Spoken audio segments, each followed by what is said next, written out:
Your type beats aren't entertaining. Your type beats don't provide any value for the artist. Your type beats are just the end product that you are trying to sell. Listen guys, in my opinion, type beats in 2021 are dying out, and I could not be more excited. In 2021, real content is here and it's taking over the music industry. Let's face it, when it comes to YouTube for music producers, all these big producers say the same exact things. You need to pick 3 or 4 artists and stick to those artists, make type beats and upload daily, upload for months, upload for years, and maybe you might see some results. You focus on a few main keywords and then you keep making content on those keywords and hope to then attract the audience of those keywords, of those viewers, and hopefully start to rank and build up some channel authority around those keywords. For example, right, if I make a video about selling beats online, odds are it's gonna do really well because I built up my channel for the keywords selling beats online. If I make something even remotely different, it flops, right? If I made like a cook-up video for a beat, it would flop. And sadly, I have the stats to prove that. As you guys, yeah, you can see it. And a lot of you guys are thinking, Ryan, it's hard to argue against type beats, right? It's worked for a lot of producers and it's making them a lot of income. And kudos to those guys. It's extremely impressive to literally make the same type beat over and over and basically upload daily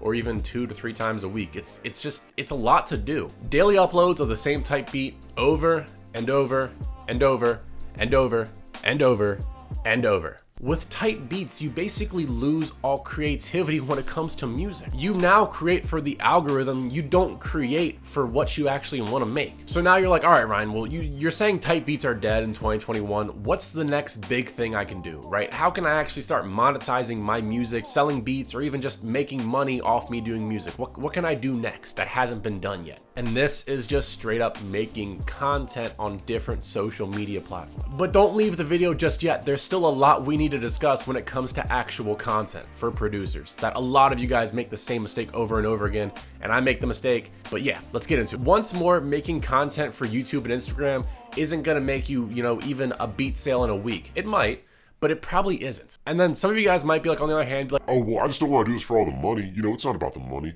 Listen, if somebody offered you $5 grand for an exclusive beat today, you would not reply to them, yo man, my usual exclusive price is like $300, so let's just do that. No, you're gonna take the $5 grand. Don't tell me it's not about the money. At the end of the day, if you wanna keep on making music every day and have time to make music, that has to be your source of income. Because if not, then you need to go get a job where you work 40 hours a week and never have any time to make the music. You need to find the balance to where you can monetize your music and, more importantly, yourself. Okay, anyways, let's just take a quick look back at type beats for a second. Let's actually look at all the type beats that were uploaded yesterday on YouTube. Let's see if you guys can count along with me.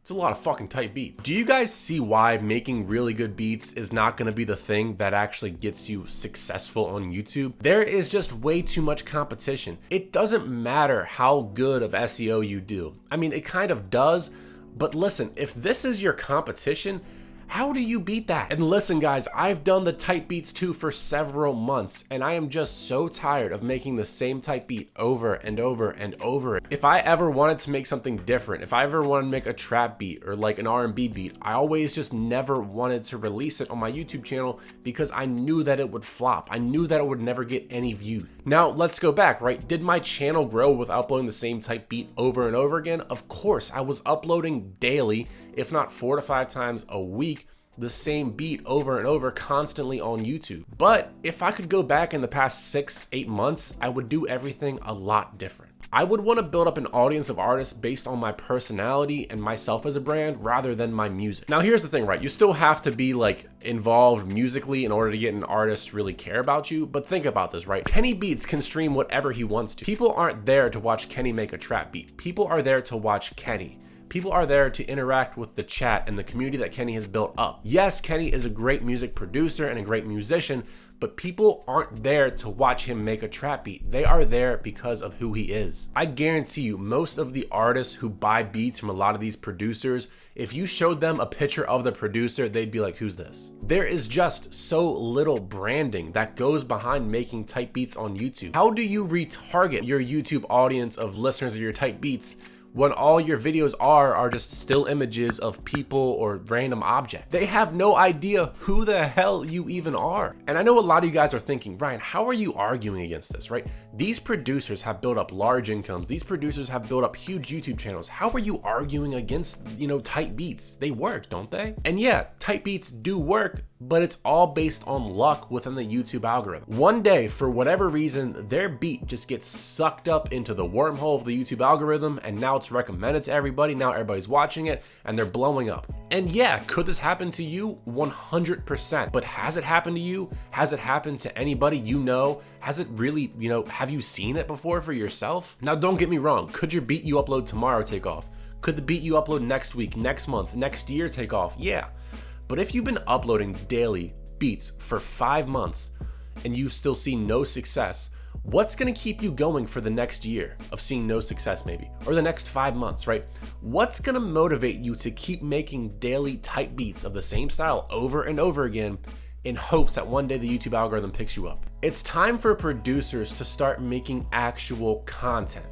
You need to be making actual content. And listen, if you tell me your beats are content, yeah, free beats make a great lead magnet, free for profit.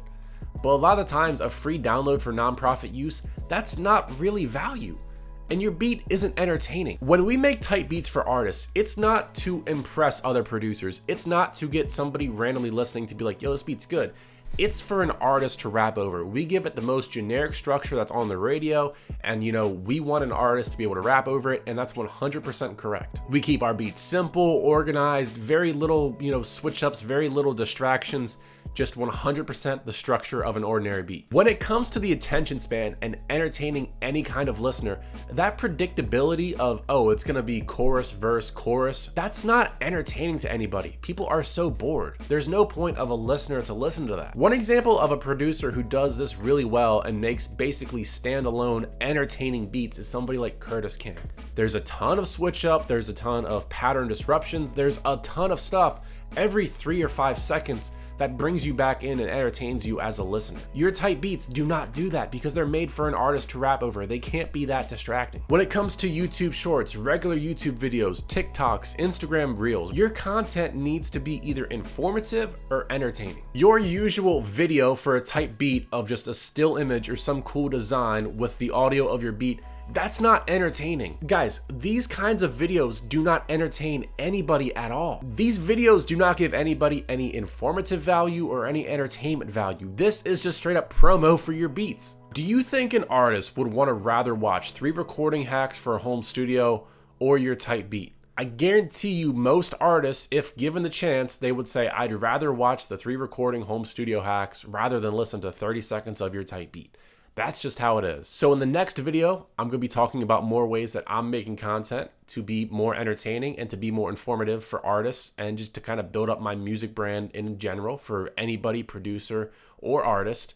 And yeah, catch you guys in the next one. If you guys wanna start working towards this stuff, you need to do more than just making tight beats.